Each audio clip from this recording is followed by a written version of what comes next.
एक बार एक शहर में दो दोस्त रहते थे।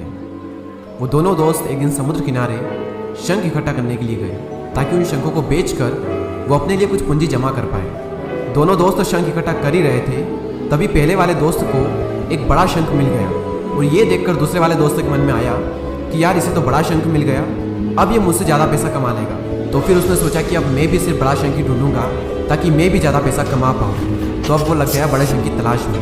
उसने खूब ढूंढा, खूब मेहनत की, लेकिन फिर भी उसे बड़ा शंख हासिल नहीं हुआ। और उस बड़े शंख के चक्कर में उसे जितने भी छोटे छोटे शंख मिलते उन सारे शंखों को उठा करके फेंक देता, क्योंकि उसके दिमाग में वो बड़ा शंख था कि मुझे किसी भी हालत में वो बड़ा शंख चाहिए ताकि मैं थोड़े ज़्यादा पैसे कमा पाऊँ। तो बड़े शंख की तलाश में दोपहर से शाम हो गई, शाम से रात हो गई, तो ना तो उसे बड़ा शंख मिला और बल्कि जो छोटे छोटे शंख उसे मिले थे उन शंखों को भी उसने फेंक दिया। तो उसके हाथ में कुछ नहीं आया। और जो पहला वाला दोस्त था उसके पास एक बड़ा शंख था और कुछ छोटे शंख थे।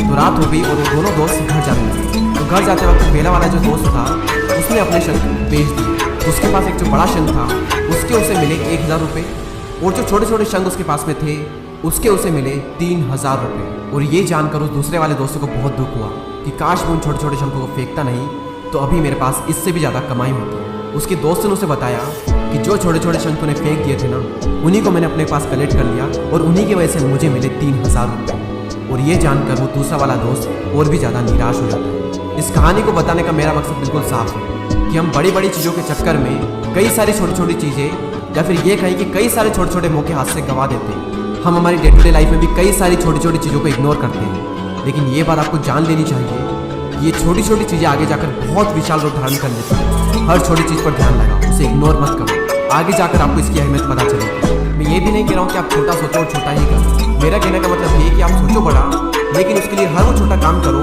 जिससे कि आपका लक्ष्य आपको हासिल हो। दोनों दोस्तों का लक्ष्य एक ही था, वो था पैसा। लेकिन पहले वाले दोस्त ने बड़े पर ही फोकस किया और छोटे पर भी फोकस किया, और दूसरे वाले दोस्त ने सिर्फ बड़े पर फोकस किया, छोटी छोटी चीज़ों को इग्नोर कर दिया। और जहाँ उसे ज़्यादा पैसे मिलने चाहिए थे वहाँ उसे 1 रुपया भी नहीं मिला। और अंत में सिर्फ इतना ही